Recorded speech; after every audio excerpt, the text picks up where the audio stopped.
ইসলামী পথে ডাকে তাবলিগি ইজতেমায়, সকল পথ ছেড়ে আল্লাহর পথে আয়। ইসলামী পথে ডাকে তাবলিগি ইজতেমায়, সকল পথ ছেড়ে আল্লাহর আমাদেরকে হাজারবার জেল দাও, ফাঁসি দাও, ফাঁসি কাটে ঝুলেও বলবো তাওহীদের কথা উচ্চারণ করবো, কখনো শিরকের সঙ্গে আপোষ করবো না। নবী রাসূলদের ক্ষমতার কোনো টার্গেট ছিল না। নবী রাসূলদের টার্গেট ছিল জনগণ। জনগণকে কিভাবে হেদায়েত করা যায়, জনগণকে কিভাবে তাওহীদপন্থী বানানো যায়, আল্লাহর আনুগত্যশীল বান্দা বানানো যায়, শিরক মুক্ত করা যায়, সেই চেষ্টা ছিল তাদের। তাবলিগি ইজতেমায়, এসো তাবলিগি ইজতেমায়, ইসলামী পথে ডাকে তাবলিগি ইজতেমায়, সকল পথ ছেড়ে আল্লাহর পথে আয়।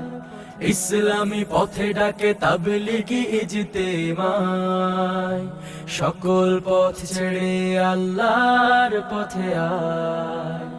যে আকীদার মধ্যে শিরিক, এটা একটা বড় ফিতনা। এই ফিতনায় পড়ে গেলে একবারে চিরস্থায়ী জাহান্নাম, এতে কোনো মাফ নাই যদি মৃত্যুর আগে সে তওবা না করে। হকের বাণী করবে আমল শেষে মতে, যাচ্ছে সবাই একই পথে, নওদা পাড়ার রাজশাহীতে, শুনবে সবাই হকের বাণী করবে আমল শেষে মতে, সবার মুখে গুঞ্জরিত তাবলিগি ইজতেমার ধ্বনি, বলছে সবাই আমরা কেবল কোরআন ও সহিহ হাদিস মানি, কোরআন ও সহিহ হাদিস মানি। ইসলামী পথে ডাকে তাবলিগি ইজতেমায়, সকল পথ ছেড়ে আল্লাহর পথে আয়।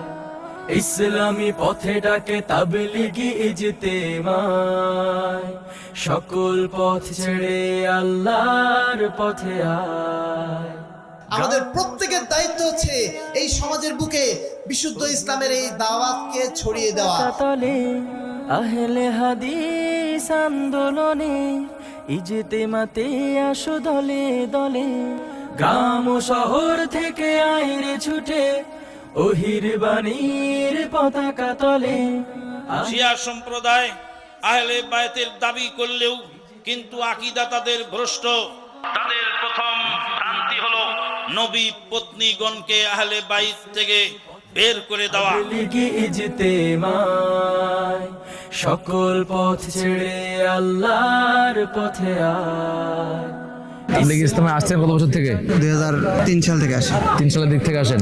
আচ্ছা, মাশাআল্লাহ। দিনই যে আলাপ আলোচনাগুলো হয়, এগুলো আসলে পরবর্তী সময় কোনো কাজে লাগে কি? হ্যাঁ, আমরা এগুলো শুনি এবং সেগুলো আমল করার চেষ্টা করি। আচ্ছা, আপনি এসেছেন কোথা থেকে? সাতক্ষীরা থেকে। সাতক্ষীরা থেকে। তাবলিগি ইজতেমায় কি এবারই প্রথম আসলেন নাকি এর আগে এসেছিলেন?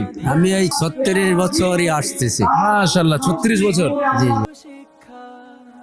লক্ষ মানুষ আসে সেথা নিতে দিনের দীক্ষা, কোরআন হাদিস মানার তরে করবে সে সব শিক্ষা, করবে সে সব শিক্ষা। ইসলামী পথে ডাকে তাবলিগি ইজতেমায়, সকল পথ ছেড়ে আল্লাহর পথে আয়। ইসলামী পথে ডাকে তাবলিগি ইজতেমায়, সকল পথ ছেড়ে আল্লাহর পথে আয়। সমস্ত মাটি আল্লাহর কাছে সাক্ষী দেবে, এ আল্লাহ তোমার এখানে পবিত্র কোরআন ও সহিহ হাদিসের তাবলীগ ইজতেমা।